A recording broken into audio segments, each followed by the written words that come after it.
on the Appropriations Bill 2022. Those honorable senators in favor, please say aye. Those against, please say no. Methinks the ayes have it.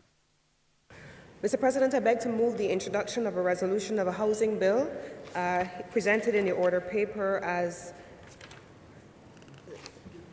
the resolution speaking to Crown Lands Divesting and Disposal Act, Cap 225, and this speaks to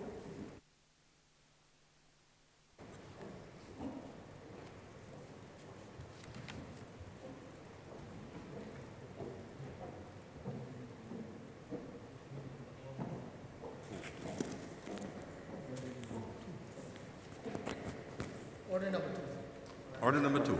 In the name of the Honorable Leader of the House, to move the passing of a resolution to approve, in accordance with Section 5 of the Crown Lands Vesting and Disposal Act, Chapter 225, the vesting in the National Housing Corporation of the parcel of land situated at Worthing in the parish of Christchurch in the Senate.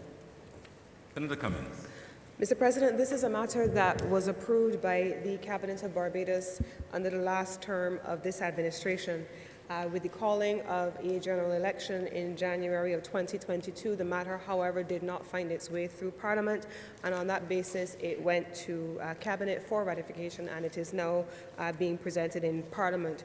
Mr. President, it speaks to an area of 18,909.5 square meters of land situated at Worthing, Christchurch, and the vesting of this land in the National Housing Corporation. Mr. President, you would recall, if you followed the debate in the other place when it was presented by the Senior Minister with responsibility for infrastructure, that this is a long-standing matter that specifically would focus on the persons who are tenanted in this land and who have been there for a long time.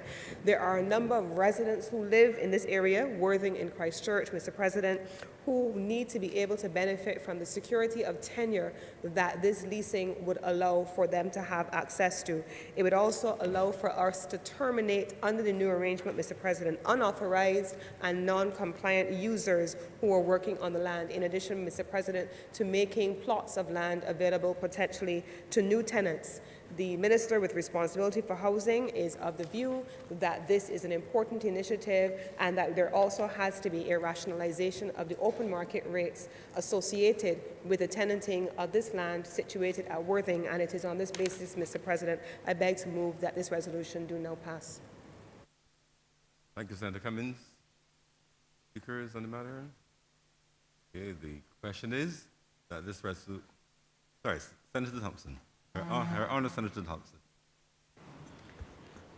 Thank you very much, Mr. President. I just really want to make a few brief remarks on this matter and on tangential matters relative to compulsory acquisitions by the Crown. I was particularly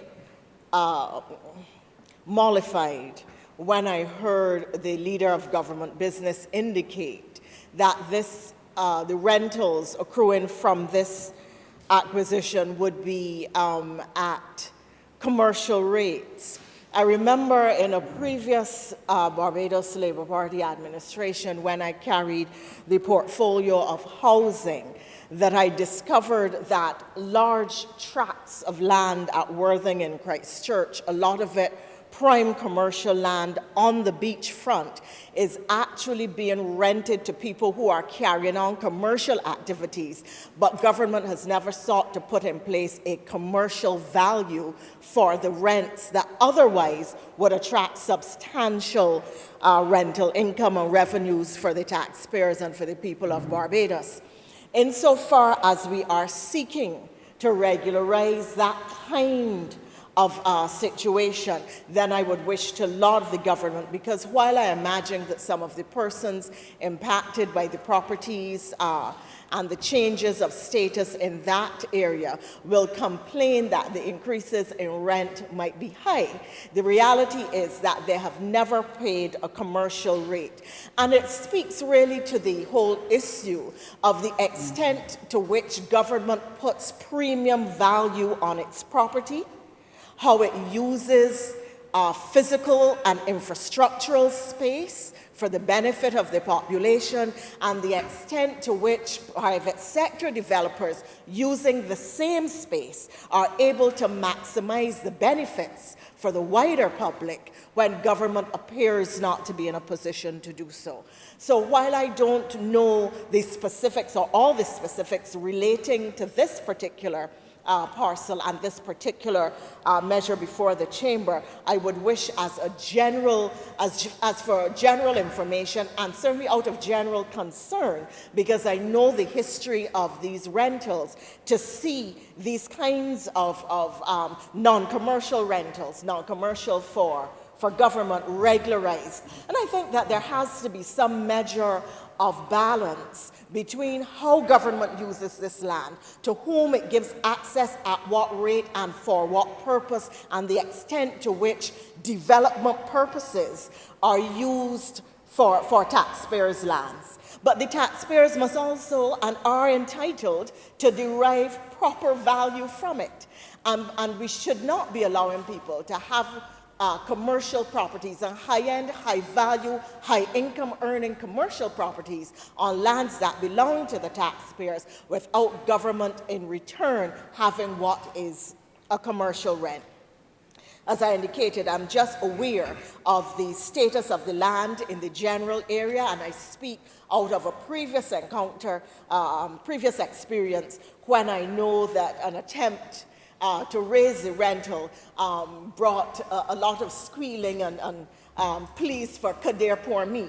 But Kadir Pour Me had high value commercial property on the taxpayers' lands, but didn't think that high value rents should be paid. And in balancing the development concerns, and Senator earlier today, in another Senator Nurse, in an earlier bill, speaking under the appropriations, was making the point of the balancing of land use considerations. And truly, in a small developing country where there is a limited land mass, even if we construct the islands that are anticipated in the future, the reality is that you're always going to have to make some decision between balancing how you use your land space. How much of it is applied to housing? How much of it is applied to commercial space? To what extent should you reserve lands for agriculture? Now, under the previous physical development plan, there used to be by the Ministry of Agriculture an imperative that 30,000 acres, no, I'm sorry, I think I have the figure wrong. I'm going to pull it, the senator spoke today to the amount of lands that were being applied or sought for retention in agricultural use. And I think that the point that he was making was valid, but I have to ask whether in the context of Barbados, when you look at all of the other competing uses for land, what is the base and the extent to which studies and serious analyses are used in determining how lands owned by the taxpayers, how part of the national patrimony is utilized, who benefits and how, in relation to the use of lands for agriculture. 30,000 acres, sir. It used to be 30,000 acres. Now, Barbados' total acreage is 105,000 acres. Previously, as I indicated, there used to be a mandate from the Ministry of Agriculture that 30,000 acres should be held for agricultural use. And the reality is that there are lands that are earmarked for agriculture, which in reality are lying fallow. They're not in agricultural production. How we bring them back into production, the methods that we use, it is now a matter for discussion, and it is a matter for discussion in the context of the Ministry of Agriculture today, not decreasing the amount of lands to be put in agriculture, but seeking to put 35,000 acres into agricultural production. And one has to ask to the extent to which that is a realistic plan, given the fact that technology has changed so considerably, and you can now have very intensive agriculture using modern technologies on much smaller tracts of land. People are growing farms on top of buildings. You have hydroponics and other modern technologies, greenhouses and shade houses that are used in particular ways that allow for high production, high volume production of all kinds of agricultural crops. I think too that you have to consider what is the kind of agricultural product that we want to have. To what extent is this agricultural reserve going to be put into sugar canes? And for what purpose? Whether it will be sugar for local use, whether it will be the high-value sugars or the exotic sugars that will sell on the market as organics and boutique shops and boutique supermarkets, the extent to which we are going to grow food for food and nutritional security, what type of food we are going to grow, what is going to be the balance between what we grow locally and what we import from the Caribbean. Because coming out of COVID, certainly one of the discussions of CARICOM heads of government has been the extent to which this region can boost its own agricultural production, bearing in mind that the two highest imports are fuel and food for this region. And as small island developing states far from the centers of production, where we now understand that supply chains can be cut off, whether it is by a virus or by the saber rattling or specter of war, that where we thought our supply chains were assured, and it was really just a matter of whether we could find the foreign exchange to pay for the goods and services that we want, we are now finding out that there are exogenous shocks that we had not anticipated, do not necessarily know how to navigate or address, and for which we now have to start to plan in a way that we hadn't before. So my question would be really, in a modern era where technology is driving agricultural production, where technology is determining what your crop yields and crop volumes are, to what extent are you going to really move from 30,000 acres, which was the previous reserve, to an increased reserve of 35,000 acres when you could not even satisfy your 30,000 acres before? And as I indicated, how that will be apportioned between what types of crops for export, for nutritional security. And if you are talking about for export, really we have to be talking, in my view, sir, about for food and nutritional security. Because given the small land mass, we cannot produce the volumes. We don't have the critical mass. We cannot produce the economies of scale to compete on the international market with other countries, other small states, not necessarily small island, or small island, which are much larger than our own. We cannot compete. And then there are developing countries where their populations and their GDPs are not at the level that ours are at, and therefore they can produce crops. Not only do they have larger land masses, but the cost of labor is so much lower that they can mass produce the kind of crop and develop critical mass and be more competitive in the marketplace than we can be. So there needs to be a very clear analysis of where our competitive advantage lies, what it lies in, and therefore what we pursue as we pursue a land management and land development policy. Housing will continue to be a substantial and significant demand. In fact, the IDB has made the point that in terms of development, if you consider what the avenues of development are, and you look at the development needs of the population, that in the Caribbean, housing is the significant unmet need.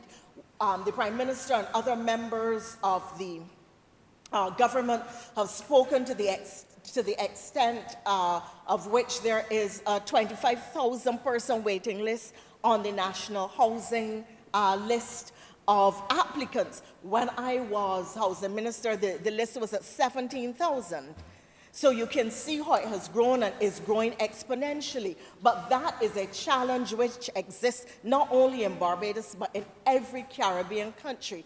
And therefore, where you have small land masses, competing interests for land use, you're always going to have these tensions between the public demand for housing and what type of housing and what you put into agricultural or other production and use. What you do on your beachfront, should you have beachfront hotels which rise for several stories into the air and perhaps block the view and block the windows to the sea. So these are debates and conversations that we need to have at the national level.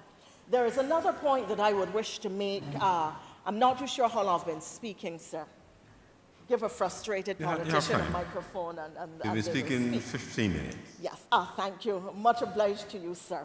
So, in the 15 minutes remaining to me, sir, I want to make one more point at least, and it is this. It relates again, perhaps though not within the parameters entirely of this particular resolution before the House, but it certainly does relate to national housing and the matter of national housing in Barbados. For many years, and Barbados is fortunate that we have compulsory acquisition rules where I don't remember the exact section under the Act, allows that once government gives notice that a parcel of land is needed for a public purpose, government can go in and take possession in order to carry out that public purpose. It is something that we don't realize has allowed a level of rapid development in Barbados and stopped people for nefarious and other reasons from frustrating legitimate government policy.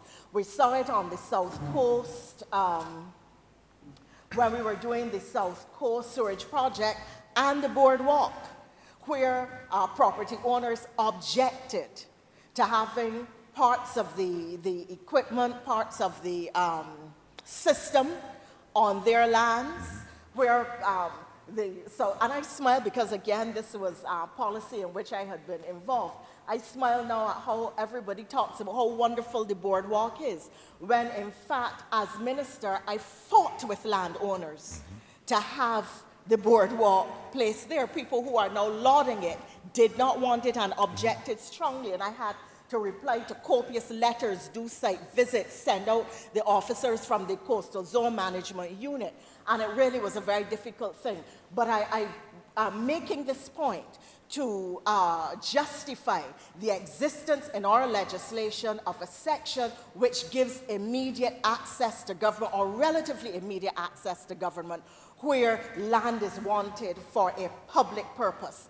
I recently did a study on housing in the rest of the Caribbean, and because of the absence of a corollary or equivalent section in pieces of legislation in the region, governments all can suffer tremendous difficulty and setbacks, financial setbacks as well as setbacks in time, because the Honorable Senator made the point earlier in the day that when you have planned a project at a particular time, if there are delays in execution, it isn't only time that you are losing, it is costs that are being added to the project, which can, in the end, stymie its completion altogether.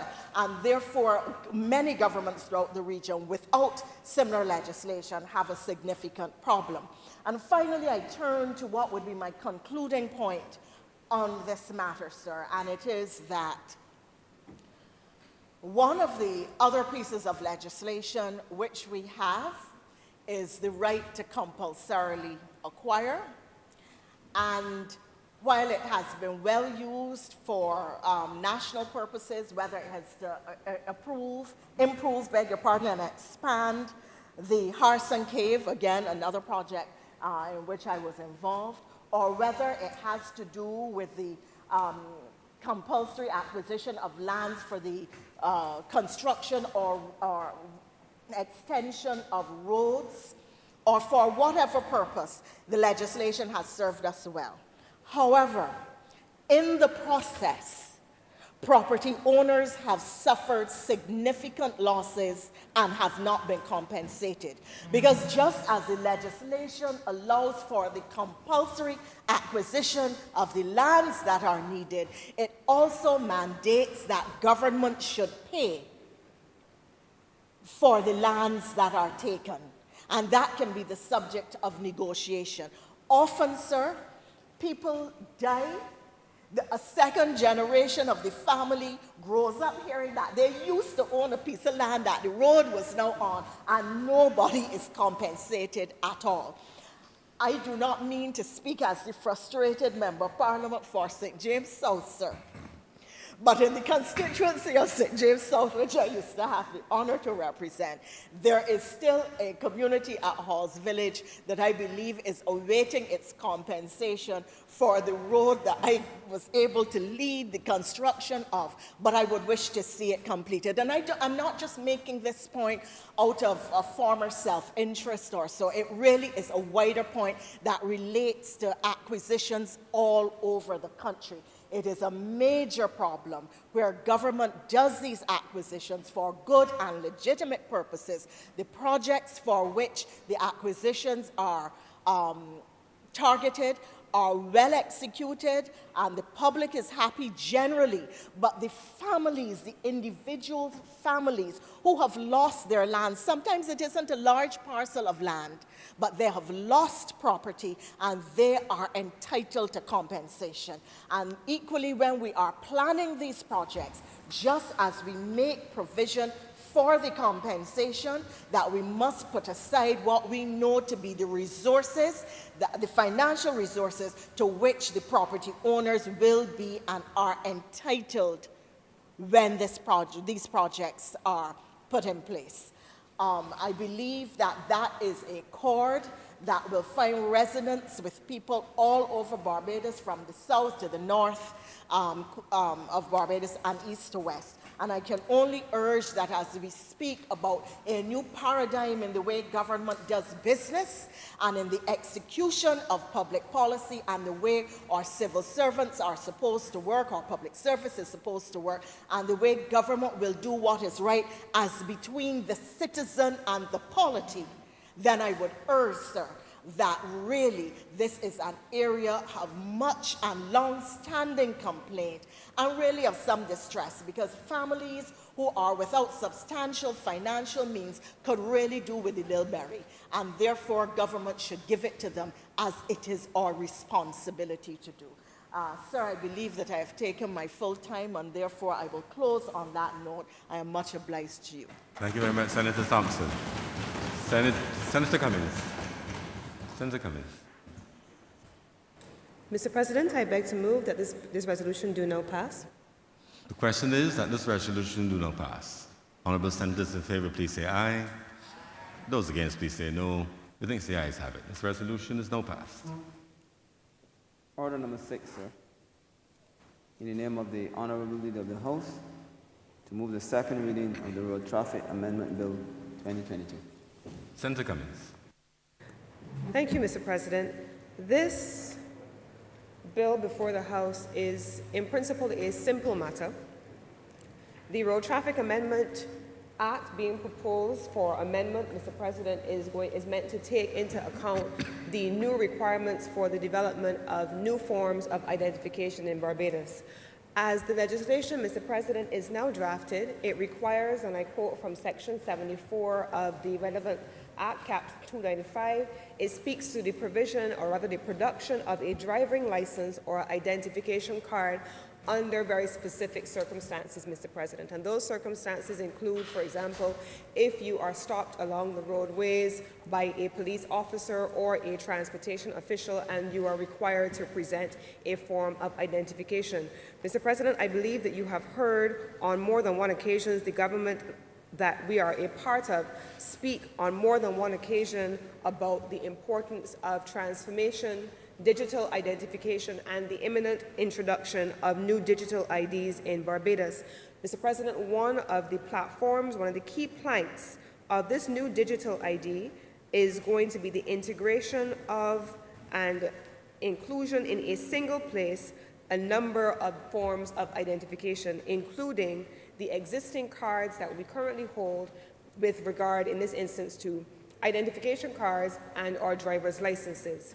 The minister with responsibility for industry, science, and technology, you would have heard during the course of the estimates debate, give a detailed outline of what this entire process is going to look like, and so I will not go into that. And I also know that he will also be making, in the next couple of weeks, on the basis of that which has already been approved by the Cabinet, a number of public statements, and he will be sharing public communication and public education processes on what this new identity card looks like. But, Mr. President, it simply allows for there to be coherence between the existing legislation and the new legislation, specifically the Barbados Identity Management Act, and then the new road traffic legislation. So, for example, Mr. President, if I have my current Barbados driver's license, my current Barbados driver's license, I was going to say something else, Mr. President, because it expired in January of this year after 3 years, and I don't yet have my new driver's license, but I'm not going to throw that shade on this occasion. But the new identity card, Mr. President, would remove the need for me to have a new driver's license, a new identification card with the blue background that we already have, and it would integrate that into a single digital format that can be used to pull our driver's license information. So for those of us, for instance, who renew your driver's licenses for 3 or 5 years at a time, the information can be pulled from the new identity card. And this legislation allows you to have the legislation changed, this amendment, allows the legislation to be changed to reflect the new Identity Management Act that has already been passed, and that will allow for a number of also consequential amendments, Mr. President, and they are set out in column 2 of the schedule. And these, Mr. President, will be some of the transformational initiatives that you will see emerging, certainly in the area of science and technology. As we make transformations, Mr. President, in the way in which we do business, there are going to be amendments associated with the antiquated legislation in some instances that would have predated these kinds of transformational initiatives, and as a result, we will be required to bring those amendments to this place to have them pass through Parliament. And so, Mr. President, I don't want to make this more complicated than it really is, but it simply is, in summary, a means of integrating our new future identification card into our provisions for our legislation on the road traffic regulations governing how we interact with the Royal Barbados Police Force and transportation officials who may from time to time require us to present our identification. I can't read your lips with the mask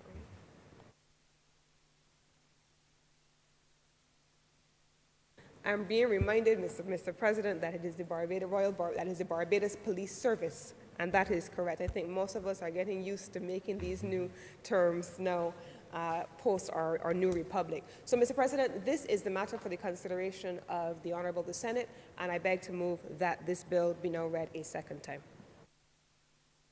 Speakers, the question is that this bill be read a second time. Honourable senators in favour, please say aye. Those against, please say no. The think the ayes have it. Mr. President, I beg to move that Your Honour do not leave the chair and this Senate dissolves itself into a committee of the whole. The question is that I do not leave the chair. The Honourable Senate resolve itself in the committee for further consideration of this bill. Honourable senators in favour, please say aye. Those against, please say no. The think the ayes have it.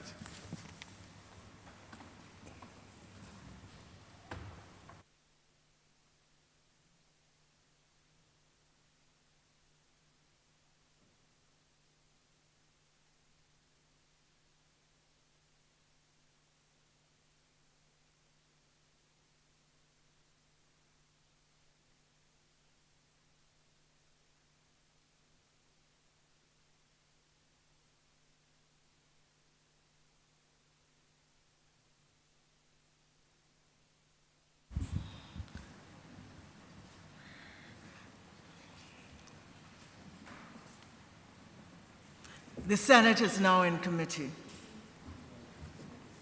Clause 1. Madam Chairman, I beg to move that Clause 1 stand part. The question is that Clause 1 stand part. All honourable senators in favour, please say aye. Those against, please say no. Methinks the ayes have it.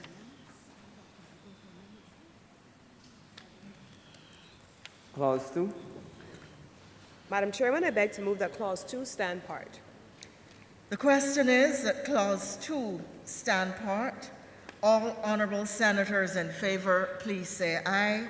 Those against, please say no. Methinks the ayes have it. Clause 3. Mr. President, I beg to move that clause, Madam Chairman, I beg to move that Clause 3 stand part. Question is that Clause 3 now stand part. All honourable members in favour say aye. Those against, please say no. Methinks the ayes have it. Clause 4. Madam Chairman, I beg to move that Clause 4 do now stand part.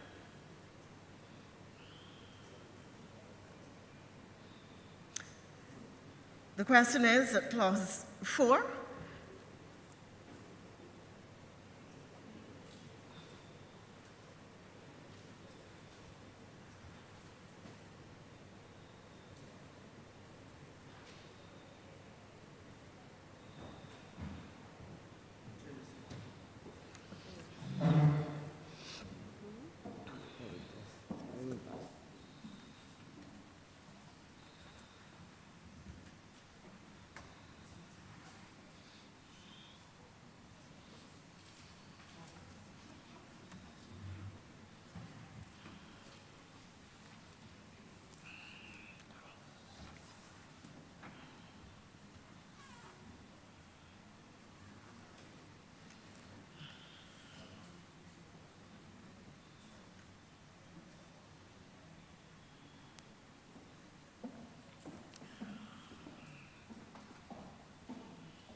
The question is that Clause 4 now stand part. All honourable senators in favour, please say aye. Those against, please say no. Methinks the ayes have it. Schedule. Madam Chairman, I beg to move that the schedule be the schedule to the bill. The question is that the schedule be the schedule to the bill. All honourable senators in favour, please say aye. Those against, please say no. Methinks the ayes have it. Madam Chairman, I beg to move that you do now report to His Honor the President the passing of one bill in committee. The question is that I do now report to His Honour the President the passing of one bill in committee.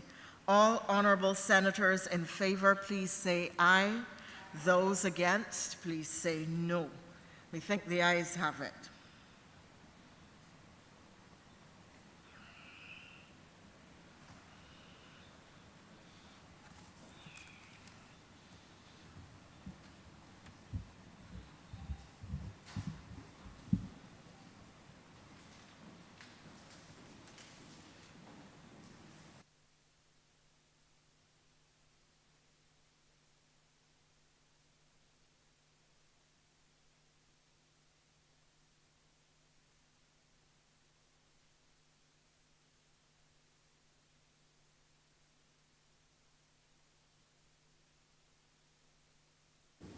The chairman has reported to me the passing of one bill in committee.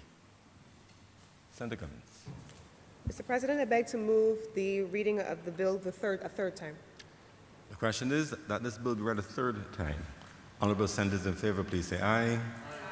Those against, please say no. Methinks the ayes have it.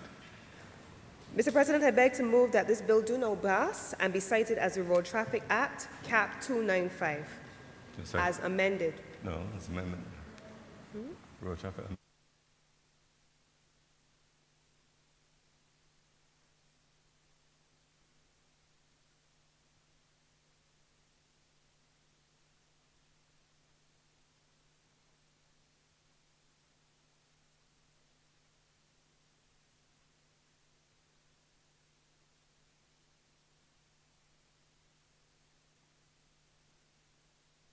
Mr. President, just for information of senators, the Barbados Police Service appears in this legislation, but you will recall that when we did the constitutional amendment, it was indicated that wherever the police force appeared, that would be changed to the police service. So those amendments will be made by the law revision. Yes, sir. And the constitutional amendment did have a period of 3 years within which those powers will be exercised by the President and other authorities. So the question is that this bill be now passed and so cited. Honourable senators in favour, please say aye. Those against, please say no. Methinks the ayes have it. This bill is now so passed and cited. Mr. President, I beg to move the suspension of this sitting of the Honorable Senate until 10 a.m. tomorrow morning, March 22nd. The question is that this sitting be suspended until 10 a.m. on Tuesday, March 22nd. Honourable senators in favour, please say aye. Honourable senators against, please say no. Methinks the ayes have it. The sitting is therefore so suspended.